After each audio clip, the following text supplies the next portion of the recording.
तो आपकी सरकार में हो कैसे नहीं मैडम? कानून व्यवस्था आपकी जिम्मेदारी है। निष्पक्ष स्वतंत्र होना चाहिए। हम उसी का जवाब दे रहे हैं। अब 2 मिनट उन लोगों को भी सुने हैं तो हमारा भी 2 मिनट सुन लीजिए। तो आज हमारे जो 27 लोग जो मरे गए हैं बंगाल में, इसमें 60% मतलब 19 लोग टीएमसी के कार्यकर्ता है। उनको जानकारी नहीं है, उनके जानकारी के लिए बता दूं, इसमें 19 लोग टीएमसी के कार्यकर्ता है या लीडर है, वो लोग मारे गए हैं। तो ये सिर्फ तृणमूल कांग्रेस करा रहे हैं और विपक्ष का कोई जिम्मेदारी नहीं है। ये एकदम बेकार की ये बातें हैं। यहाँ पर ये जो मदद इनको मिल रहा है, ये जो बीजेपी का और बाकी जो पॉलिटिकल पार्टी कांग्रेस सीपीएम ये पर एकजुट होके ये लोग ये यहाँ पर एक वोट में एक साथ काम किए हैं। यहाँ पर कोई कांग्रेस के साथ टीएमसी का कोई यहाँ पर जोट नहीं बना पंचायत में। और आप अगर देखेंगे तो अगर हम लोगों ने 5 जुलाई से पहले 7.84% बूथ जो है, ये बूथ संवेदनशील बूथ स्टेट कमिश्नर ने बताया था केंद्रीय बल के लिए, लेकिन केंद्रीय बल टाइम पे नहीं पहुंचा। आज अगर आप वोट के दिन का तस्वीर देखेंगे, 8 तारीख को वोट स्टार्ट होने के 5 घंटा बाद ट्रेन से डानकुनी स्टेशन में केंद्रीय बल उतार रहे हैं। इनके छवि सबको सब न्यूज में दिखाया गया। तो ये विपक्षी का मांग था, कोर्ट मॉनिटरिंग में हो रहा है, स्टेट कमीशन इनके लिए जिम्मेदार है। तो ये हमारे जो पुलिस प्रशासन है, ये लोगों ने मदद की है, लेकिन कोई भी पार्टी ये नहीं चाहते कि वहाँ पर लोगों का हत्या हो, लोग मारे जाए। हम सिर्फ इतना ही आवेदन सबसे किए थे। अभिषेक बनर्जी खुद जो नवजुआर जो हमारा जो पहले हुआ था इलेक्शन से पहले, उसमें सभी को जाके उन्होंने बताया कि शांतिपूर्वक और एकदम निष्पक्ष स्वतंत्र इलेक्शन होना चाहिए। लेकिन कहीं हमने देखा है विपक्ष के भड़काने से ये परिस्थिति बदल गई है। और जो बम की बात आप बोल रहे हैं ना, ये बम कल्चर सीपीएम के टाइम से है। 2013 में केंद्रीय बल से इलेक्शन हुआ था, लेकिन क्या हुआ, मीरा पांडे जी उस टाइम इलेक्शन कमिश्नर थे, स्टेट इलेक्शन कमिश्नर, उसमें भी 49 लोगों का मौत की खबर था। 2003 में वामपंथियों के समय में 76 मौत की खबर था। 2008 में भी लगभग 29 लोगों का मौत का खबर था। तो हर एक अगर पंचायत चुनाव देखेंगे कि इसमें कोई ना कोई लोगों का मौत का खबर। अच्छा, मुझे एक बात बताइए, आप कह रही है सीपीएम ने बम का कल्चर लगाया। जी, मेरा सवाल भी सुन लीजिए। सीपीएम ने बम का कल्चर चलाया, मैं मानता हूं आपकी बात तक एक हद से मैं सहमत हूं कि सीपीएम ने ऐसा किया। तो उसी के साथ 15 दिन में 23 तारीख को अगर मैं गलत नहीं हूं तो पटना में आप क्या कर रहे थे? उसी सीपीएम के साथ एक तरफ सीताराम येचुरी थे, एक तरफ डी राजा थे और दूसरी तरफ ममता दीदी बैठी हुई थी। वहां कांग्रेस वाले भी थे।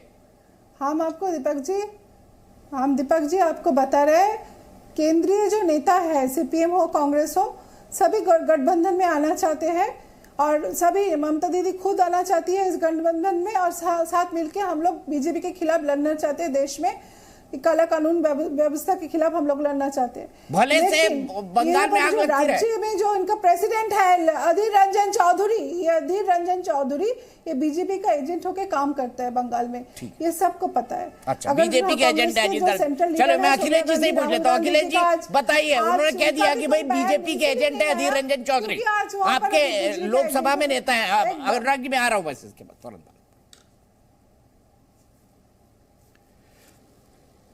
वो वहां पे कानून व्यवस्था खराब होने की लड़ाई लड़ रहे हैं, अगर उसे कोई कहा जा रहा है तो हम क्या कह सकते हैं? नहीं, क्या कह सकते हैं? आपके पार्टी के नेता है, वो कह रहे बीजेपी के एजेंट है, आप कुछ नहीं कह सकते इस पे।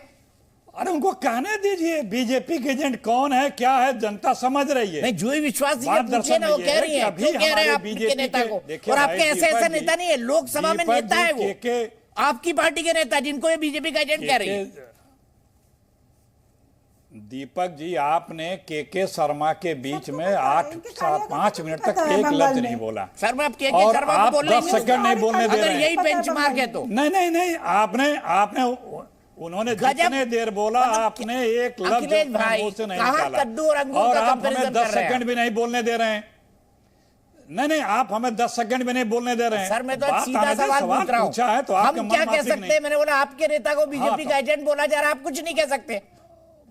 तो अब मैं जो बोल रहा हूं वो बोलने दीजिए। तो बोलिए ना, आपके नेता को जो सामान्य नेता नहीं है, लोकसभा में आपकी पार्टी के नेता हैं, उनको जो ही विश्वास जी बीजेपी का एजेंट कह रही है, क्या कहना है आपका? अब बोलिए आप 2 मिनट, मैं बोलूंगा नहीं। अब कोई मूर्खतापूर्ण बयान दे तो मैं क्या कर सकता हूं? बीजेपी के एजेंट कब कौन रहा है, कौन बीजेपी के साथ सरकार बनाया है, यह बताने की आवश्यकता नहीं है।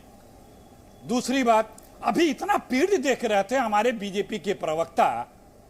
अरे भैया, मणिपुर में तो कभी पीड़ आपकी झलकी नहीं, सांप सूंघ जाता है, बोली तक नहीं निकलती, ट्वीट तक नहीं होता है, दिखता तक नहीं है। और यहां पे सवाल होता है कि वहां पे ये हत्याएं हो रही हैं, कैसे ही आप लोग एक साथ मंच पे हैं।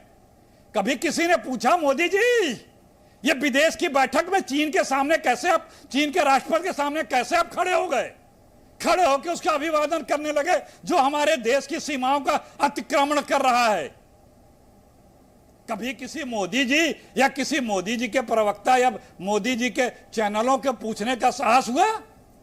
हमारे देश का अतिक्रमण कर रहा है, ये तो हमारे देश की पार्टियां हैं। हम लोग राजनीतिक मत भिन्न है, कोई भी है, लेकिन विचारधाराओं से भिन्न है, लेकिन राष्ट्रहित सर्वोपरि है। बात बताने को बताई जाएगी कि बस वहां जंगल राज है, व्यवस्था खराब है। तो इसका मतलब क्या, हम व्यवस्था खराब है तो देश की जो व्यवस्था खराब है उस पर चिंता न करें, उसके उपाय न ढूंढें, उसके लिए हम देश के जनमानस की जो भावना है उसके अनुरूप अपने कदम न बढ़ाएं, बस मोदी जी का कीर्तन करते रहिए। ठीक है। उत्तर प्रदेश में जेलों में हत्याएं हो रही हैं, हुई हैं दर्जनों। उत्तर प्रदेश में कोर्ट में हत्याएं हुई हैं, उत्तर प्रदेश में पुलिस अभिरक्षा में हत्याएं हुई हैं, और सबसे ज्यादा हत्याएं हो रही हैं दिन दहाड़े हो रही हैं, सड़क पे हो रही हैं। जहां सबसे सिक्योर्ड जगह है वहां पे जेल, कोर्ट, पुलिस अभिरक्षा। कौन जिम्मेदार है यहां पे, किसकी जवाबदेही है? ठीक है, ठीक है, कानून मैं तुरंत जूही जी के पास चलता हूँ। बोल लिया, मैं बीच में नहीं बोला, क्या कर रहा है? मैं बीच में नहीं बोला। अखिलेश जी 3 मिनट लगातार मुझे जवाब देना होगा। मैं बीच में नहीं बोला। के जी मैं जवाब दूंगा, लेकिन जूही विश्वास जी, उन्होंने कहा कि आपका ये बयान 20 मिनट के बाद कि अधीर रंजन चौधरी जो है वो बीजेपी के एजेंट है, ये बयान कोट एंड कोट आपके इस बयान को अखिलेश प्रताप सिंह जी ने मूर्खतापूर्ण कहा है। टमाटर लेके घर जाओ। देखिए, अखिलेश जी वरिष्ठ नेता है, सीनियर लीडर है कांग्रेस के, सेंट्रल में है, दिल्ली में बैठे हैं, बीच में, लेकिन उनको हम एक बार सलाह देंगे कि एक कभी कभी थोड़ा बंगाल में भी आया करें, और बंगाल में थोड़ा जमीनी हकीकत उनको देखना। जी बोलिए प्लीज। हम वही बोल रहे थे अखिलेश जी को कि वो वरिष्ठ नेता है कांग्रेस के, दिल्ली में बैठे हैं, बहुत अच्छी बात है। कभी कभी वो बंगाल में आया करे, और कभी कभी बंगाल के जो जमीनी हकीकत है वो भी थोड़ा देखा करे।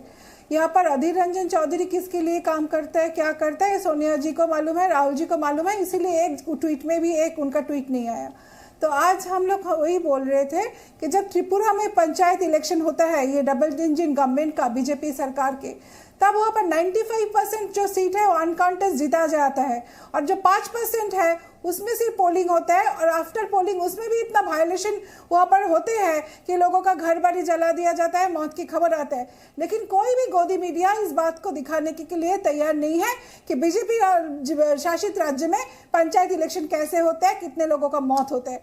आज इनको लगता है कि ये बदनाम करके बंगाल को बैकडोर में फिर गवर्नमेंट बना लेंगे, 395 356 धारा लगा लेंगे तो बैकडोर में गवर्नमेंट बन जाएगा, तो बंगाल को बदनाम करो जितना हो सकता है। ये काम बीजेपी के लीडर यहाँ पर कर रहे हैं बैठ के, क्योंकि उनको तो लोगों का वोट से आ नहीं पाए। 2021 में तो केंद्रीय लोकबल था, लोकबल यहाँ पर चुनाव लड़े थे बीजेपी लोकबल जो सुरक्षा बल के 2021 में विधानसभा, तो बंगाल की जनता इनको धूल चटाई थी 2021 में।